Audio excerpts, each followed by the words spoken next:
When we come to work in the morning, we don't think about all the money we've won against big tobacco, big pharma, or the insurance industry. That's in the past. Life faces forward, and so do we.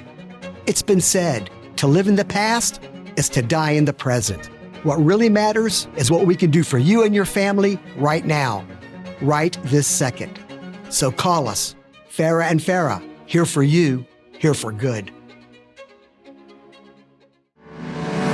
It's Florida Daily TV, brought to you by FloridaDaily.com. For all your news on politics, business, and education, it's FloridaDaily.com. Now, here's your host, Ed Dean. Welcome to another edition of Florida Daily TV, right here on FloridaDaily.com. I'm your host, publisher, Ed Dean. Of course, this is brought to you by Farah and Farah.com. Serving you since 1979. Lawyers you can trust. That's Farah and Farah. Boy, I've been talking about this all the time on my radio show, been promoting this, and I've been telling everybody the big issue, well, one of the big issues that is at least in my top 3, top 4 that I love to discuss is the business community versus the trial lobby. Some people say this issue may be overblown. Some say the trial lawyers, not liars, trial lawyers. You like that one, Dominic? Anyway, I like trial lawyers. But anyway, the trial lawyers, they say that hold on. Punch 'em. Okay, so here we go. So they say that the trial lawyers are overblowing this topic. The trial lawyers say that, you ready for this, Dominic? That the business community is acting like the Democrats when it comes to stimulus, in other words, they're blowing up this issue. Let's get into it. Let me play the clip. COVID liability, the business community versus the lawsuits. Here's the clip. If you get COVID-19 from a business or from work, can they be held liable? Well, state lawmakers are expected to give businesses limited immunity from COVID lawsuits. As an example of what kind of protections businesses are looking for, the Florida Chamber of Commerce points to a Pinellas County case where a man sued a restaurant after entering and not seeing anyone wearing masks. And while Florida leaders have limited their discussion on liability protections to essential businesses, other states that have passed similar legislation have also granted the protections to long-term care facilities and schools. All right, Dominic, I want to focus on businesses right now. So some of the lawyers that, we've talked about this, you've been on the radio show, we've talked about this, they say this is a manufactured outrage from I'm just telling you what a few of them have said, not everybody. Trial lawyers have said this is a manufactured outrage. They say this is a prelude to tort reform, and they say, why do we need a COVID liability protection when they say we don't see a bunch of lawyers lining up to sue businesses? Dominic, kick it off. Thanks, Ed and Lizzie. Appreciate the conversation. Florida tax law believes this is very, very important because we want to remove this from an issue of tort reform. I mean, there's a purpose and time for everything. This is about the worst pandemic in at least a century, 100 years. And so to enable Florida's economy to reset, to get back into the game, to make sure that we provide the maximum opportunity for all citizens, we just got to remove the artificial and unnecessary impediments that would occur and remove those obstacles. So basically, we're trying to restart the economy.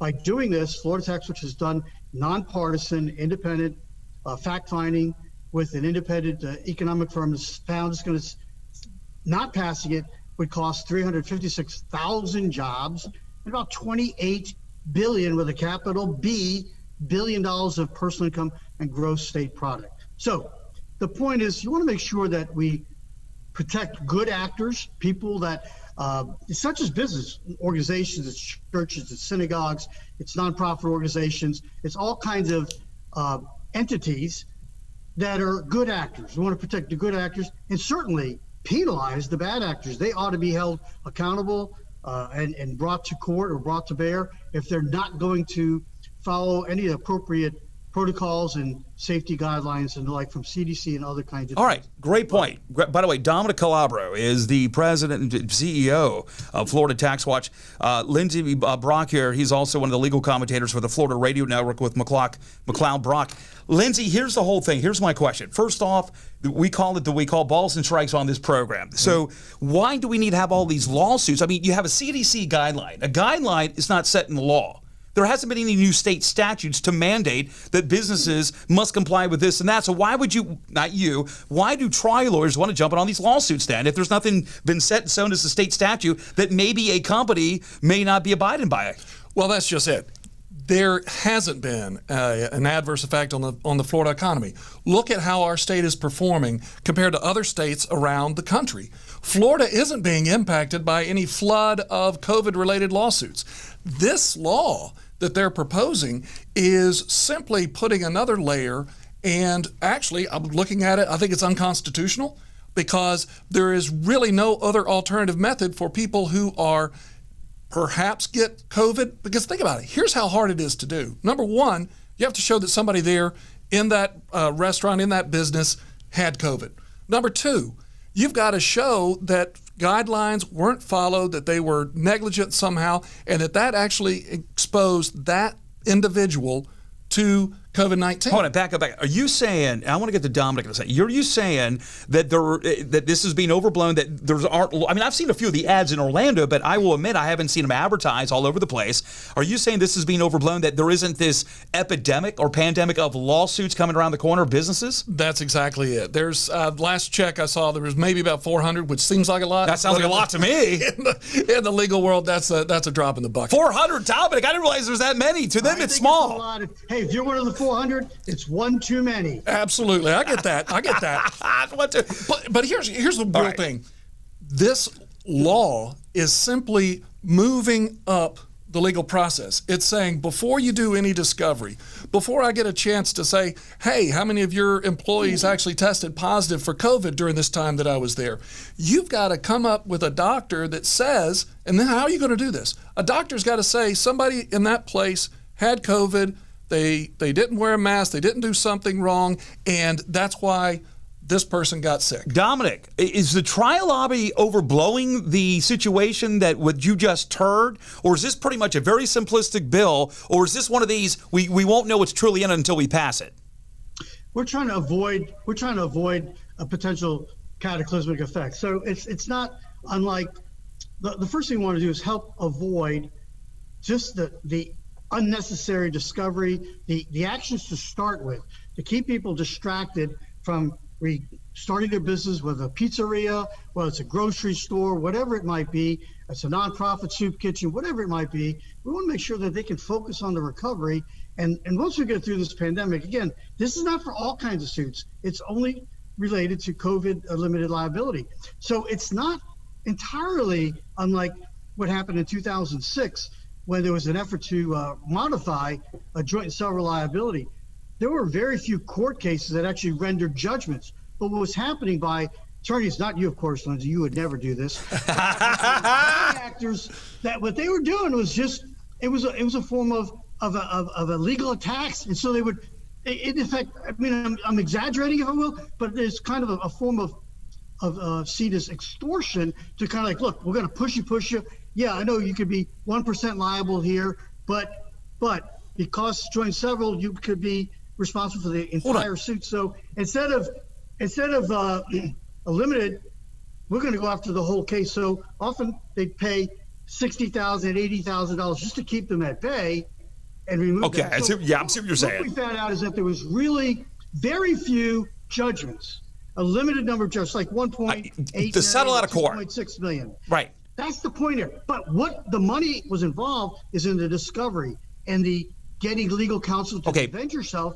when it's absolutely unnecessary and a distraction from economic recovery during the worst pandemic in 100 years. I'm with you, but for the audience, let's not too much in the weeds. Follow me for a second. Lindsay says that the trial lobby. Hey, wait, okay, now 400 is a lot, Lindsay. I got to tell you something. That kind of blew me out of the water. Then there's thousands, by the way, nationwide. But Dominic, let me ask you, Lindsay and what we've heard from the trial lobby has said, this is overblown. This isn't that many of them out there. You deal with the business community. I mean, you represent the business community, one of the big groups out there. You look out for you look out for the back pocket. Was this how did you guys come to this? Was this a big concern from the business community, or is it the legal community says, you know what, there may be some validity. This is nothing more than a segue for tort reform. Are there surveys out there where the business community says we got to do something because we see lawsuits knocking on the door? Is that what we've heard? Yeah, we just heard that and understood that, look, we do not, Florida Tax Force looked at the research, and our role really was to, what is the economic impact of acting or not acting to protect good actors and absolutely penalize bad actors, because they harm everybody. They harm the good folks that are trying to protect and help grow the economy. So no, we're looking out for all the taxpayers. We're the eyes and ears of all the taxpayers of Florida. And this is actually going to be probably more adversely affect small to mid-sized businesses and nonprofit organizations than necessarily the large guys. But the bottom line is we want this to help in the recovery of Florida. And so our analysis really looked at, having a prophylactic or preventative measure here can save $28 billion. Does anyone want to throw away $28 billion and save 356,000 jobs? Killing this will do that. Lindsay, Dominic says, and he has a point on this. For years I've covered this as a reporter where, most of these cases are pleaded out. You got some of these guys, I know he's not painting the broad brush on everybody, but he says a lot of these guys are going to try to come in knowing that most of this is going to be settled out of court. Hey, man, guess what? You guys weren't following certain guidelines, and they say this is the kind of thing that we want to have preventative maintenance instead of we need to be more actionary than reactionary. And I understand that. But here's a truth about the legal system in general. 98% of cases across the board in civil lawsuits settle before going to judgment. So the argument that, there's not any judgments, we need to come in here and protect all these frivolous lawsuits, there's already a mechanism in place. But to that point, I mean, some people would agree with Dominic's view that this would help prevent that so we don't get, with his word, which is said, extorted. And I appreciate that. But let's look at the law. Let's look at the law. What does it say? It has what they call a good faith defense. If I'm a business owner and I have made a good faith effort to try and comply with whatever standard is out there, and it goes all the way down to the local level. If I say, hey, listen, I'm following Mayor Lenny Curry's recommendations, I made a good faith effort. In other words, I tried. Is that really what we want in public policy? Is we're going to say, well, if you tried, then guess what? You're not going to be liable for anything. Hey, I want to do this, Dominic. Let me take a quick break here, real quick. I want to come back on the other side here to talk about that this bill is actually being supported by some lawyers. And we want to talk about that coming up next. This is a good edition. I wanted to have this topic on liability, COVID liability, which is going to be addressed in the second week in the Florida House and the Florida Senate. The state legislature begins in the first week of March. Again, this is Florida Daily TV right here on FloridaDaily.com, brought to you by Farah and Farah. Lawyers you can trust since 1979. That's FarahandFarah.com. More on the other side. We teach everybody at Farah and Farah that the only basis upon which they judge themselves is by the client's success, not your own. This firm has been built over the last 40 years on the trust of our clients, and we intend to keep earning that trust. That's the focus of everybody who works here at Farah and Farah, how they can benefit the client today. Farah and Farah, here for you, here for good. Welcome to another edition of Florida Daily TV. I am your host, publisher Ed Dean, brought to you by, of course, right here on FloridaDaily.com by Farah and Farah, lawyers you can trust. Serving you since 1979. That's Farah and Farah at FarahandFarah.com. Let's finish up the conversation. Lindsay Brock, legal commentator for the Florida Radio Network from McLeod Brock. My old friend as well, Dominic Calabro, who is the president and CEO of the Florida Tax Watch. So, Dominic, I hear a lot from the trial lobby, but you've got some elected representatives that are lawyers that do support this COVID liability protection law. Is that correct? Yes, I mean, it's true. But, again, the biggest concern here is some want to position it as a fight between business and the trial bar. I don't. I think it's looking at how can we protect a vast majority of Floridians, particularly those who act properly, not only in good faith, but actually act in good faith, not just try, but act in good faith, so that the bar has risen a little bit higher during a pandemic that happens it happens in 100 years. I mean, this is going to go, pretty soon after 2021, 2022. I mean, it's going to be somewhat behind us. We don't want to have not only hundreds, but possibly thousands or tens of thousands, who knows, of unnecessary litigation lawsuits. We want the economy to get back in the swing of things. We want Florida to be the beacon of economic growth, diversity, and prosperity. All right. So Dominic talks about, which is not a new issue. Tax Watch has been on this with other groups out there about litigation reform. Some of the lawyers that we have, Lindsay, that will call up and been on the radio show, as far as also the articles we've done on FloridaDaily.com, they say they believe in some areas, they think this is nothing more than just a prelude to try to get in the door of tort reform. Do you hear that from a lot of that in the legal community? Well, yes. Anytime you talk about restricting people's access to the courts, that's going to be something that opens the door to tort reform. because that's really what this is about. This is about restricting people's access to the courts. And that's why I look at it. I say I think it's a solution looking for a problem, because, again, Florida is way out in front of the rest of the country as far as opening up with businesses. Our unemployment is way lower than everybody else around in the country. So I think there is no problem here that this actually fixes. And I think it's bad public policy because, again, I understand saying, well, we want to reward the good actors and punish the bad actors. But all it says is I made a good faith effort. I tried to get my employees to wear their masks. I tried to get them to wear gloves. And in order to be liable under this, it has to be gross negligence.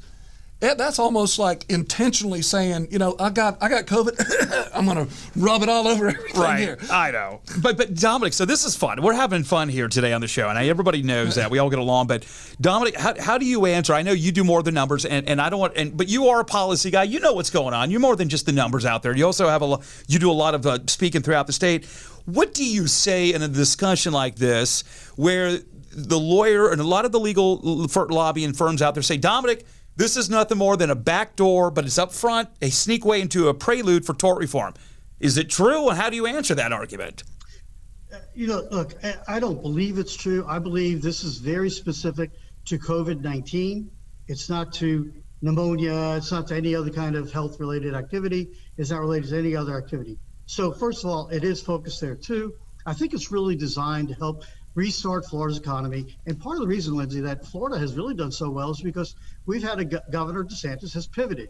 So, some say, well, he's changed his mind. Well, because the evidence warranted him to do so. We're not like New York. We're not like California, which the governor out in California won't even let you go out on the beach. I mean, how insane is that? So, I actually thought the economy was just going to really tank.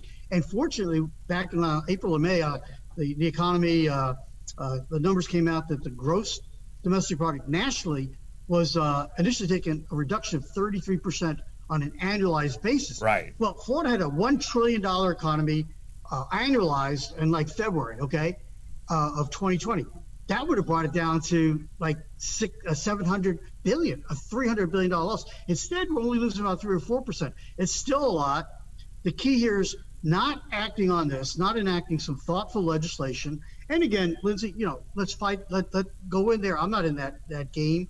I'm just looking at the scoring the points, the benefits, the consequences, economically, fiscally, of doing it and not doing it. Right. And there's 356,000 jobs that independent economic analysis says will not occur if you don't have this protection, and a $28 billion of personal income for Floridians. That's a cost that I think is too great to ignore. Right. Now, Lindsay, Dominic's numbers for years have been pretty much on target out there. So when you sit back and the trial lobby says, hey, listen, 300,000, give or take a couple, but 350,000 plus jobs, billions of dollars out of the economy. They're trying to make a comeback. The government's just not throwing everything out there with money. It's very, very targeted and things like that. Do you think that the trial lobby's not being sympathetic enough to the business community? Or you still think this is just a problem that's just coming out of thin air? I think it's a solution that's looking for a problem. Because when you look at the state of Florida, we've been at this for a year that we've been living with COVID, and look how great our economy has done. I was just hearing the other day that the governor said he hasn't even had to dip into the rainy day fund to keep the government running here in Florida. So again, I look at this and I say, all right, I understand the concern of businesses, but the reality of what businesses are facing is something completely different than what is said in this thing. I mean, I was laughing when I saw the staff report on this and all of the background stuff that they were trying to put in there to create this necessity for it. I think it's a solution, looking for a problem, and I think it's just plain bad policy when you set the bar so low as a good faith effort, and then you set it so high of being actual gross negligence for someone to be responsible for exposing someone to COVID-19. Dominic, when we do stories for TaxWatch, and we've never been accused of not properly I'm like, well, no, we got the numbers from TaxWatch, nobody's ever, a few on the left have always had even some of the conservatives, because you guys are more conservative, but you are, by the way, your numbers are based on science. I like that one, Dominic. But anyway, what I'm getting at is that there are going to be people, I know you do more than numbers out there. I mean, and I understand the business community, but Dominic, when there's stories or studies that are done to turn the economy around. Everybody throws out less regulations, less taxes, but sometimes they're not specific enough. Was this one of these, when you looked at the numbers, businesses sat back and said, and I would assume if you looked at them inside, it would be big numbers. Hey, we're trying to make a comeback. We're trying to get this. We're trying to get that. And now we're worried that, again, if there's a guideline that's not a statute, we're going to get sued. It's going to be out of court. And guess what? Our business insurance is going to go through the roof. Is that what some of it also boils down to? You know, it's like anything else. I mean, what's going to happen if you have bad actors that's doing as Lindsay is suggesting? People are not going to frequent those locations, not going to frequent those kind of places. So, but what this really does is say, I think it creates mutuality. It gives the mid-sized small businesses, it gives the churches, the synagogues, the nonprofit organizations, the soup kitchens and the like, a sense of mutuality. Like, look, if I do my part and go the extra effort of, you know, keeping things clean, wearing masks, social distancing, all the proper guidelines, ensuring that whether it's temperature checks or ensuring people have vaccinations and the like, I think they'll be protected, and it encourages them to take those steps, because if they don't, they are vulnerable to the accusations and then the discovery and all associated with of being grossly negligent and showing that they were bad actors. Hey. You're a bad actor when you don't take the proper steps to protect your customers, your employees, and all those in the community. Lindsay, sounds legit. I mean, again, they're trying to be proactive instead of reactive. But you stand by what you're saying. You think this is overblown, right? I do, but I agree with Dominic on this point. Okay. If businesses are not complying with guidance, not complying with the CDC guidelines, then people are not going to frequent them. So guess what? That means we're not going to need laws like this. It means you're going to let the free market determine. And if people sit there and look at it and say, yeah, you know what, I'm not really concerned about this, or wow, I think this business has got some real issues, then there's a market force in there. So why do we need to protect businesses who are not doing exactly what's required? Because again, that's the thing, is the threshold is so low. A good faith effort to substantially comply. All right. With a whole host of different things. Dominic, let me do. But I want to say, Ed and Lindsay, to your point, what we're really talking about, what this hopefully does is avoid a lot of this, so that we're onto something else. It's really, in my view, the sense of mutuality that encourages a small business owner to go like, look, I want to do right by my customers. I want to do right by my employees. I want to do right by the community at large. And by doing that, now I have an added incentive, because if I do, not only will I have business, but also avoid the outliers of someone coming in and just trying to mess with me and extort me for other kinds of activities that I really had nothing to do with. All right, let me do. So I think that's really the idea of mutuality. Let me do. And also, at the end of the day, hopefully this is all going to go by the wayside. It's all going to be historical. I don't know. I think it's going to create a lot more. Now, and it's going to be behind us. But hey, I like to talk. Okay, I want to do a rapid fire. In other words, give me a Reader's Digest. Is the tri-lobby? Oh, hold on, Tom. Let me ask you, because I want to go Lindsay on this one real quick. How bad is the opposition from the tri-lobby? On a scale of 1 to 10, they oppose this in many cases, but I mean, compared to other bills we've seen, going back to the Jeb Bush days, on the scale of 1 to 10, how much are they fighting this? That you have the opposition that you guys are dealing with. What have you seen? Well, we're not the advocates per se, but I know. I believe that they're going. No, I believe they're going to.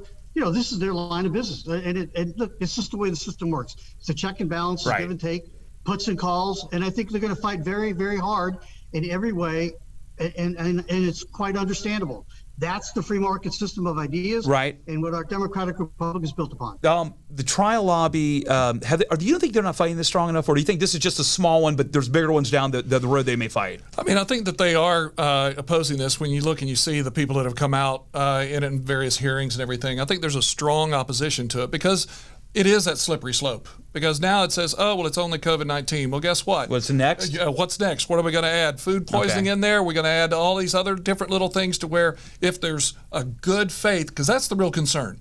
Are we changing the standard to reasonable care, from reasonable care to a good faith effort? Dominic, quick question. Is this also that maybe some of the businesses' insurance aren't covering certain areas of COVID? This is the reason why they need the liability protection? I think what they want to do is avoid the unnecessary cost and distraction to get on with the economic recovery of Florida. That's really what this is all about. In fact, Lindsay, I was kind of thinking about it. In one sense, you could say this could really be the Trial Bar Association's membership development initiative. Kind of scaring everybody. Oh, we got to fight this thing. Never let a good crisis go to waste. You guys have been, hey, listen, you guys have been winning left and right since 2006 after the joint several liability reform. I mean, it even caught Jeb Bush by surprise that passed. We had an important role there, as you probably know. It was a good one. It's beneficial. But you guys have been winning left and right, one thing after another, and you've had a lot of influence in the Florida legislature. So I think this is moving along faster and a little better than I thought it would, particularly in the House. But the long and short of it, we want to cover everybody. It should include, I know we weren't going to emphasize on it, but it should include all those, not just businesses, nonprofits, organizations. That's the next fight, charitable, yeah. and the like. It's All not right. just businesses, it's everybody. Dominic, you've been great. I'm glad you dressed the part because I didn't have to. But listen, my good friend, Dominic Calabro, and the president and CEO of Florida Tax Watch, Lindsey Brock, man, I know that we talk about a lot of other election stuff, but I wanted to bring in because this topic is not done. Oh, no. This is going to be, this is going to continue. And, of course, Lindsey Brock, legal commentator with the Florida Radio Network, also with McLeod Brock. Another edition, a good one. Lindsey. A good one. Thanks, Dominic. Thanks, Lindsay. Good one of Florida Daily TV right here on FloridaDaily.com, brought to you by Farah and Farah, lawyers serving you since 1979. Lawyers you can trust. That's FarahandFarah.com. We're going to do it again real soon. Florida Daily TV right here on FloridaDaily.com.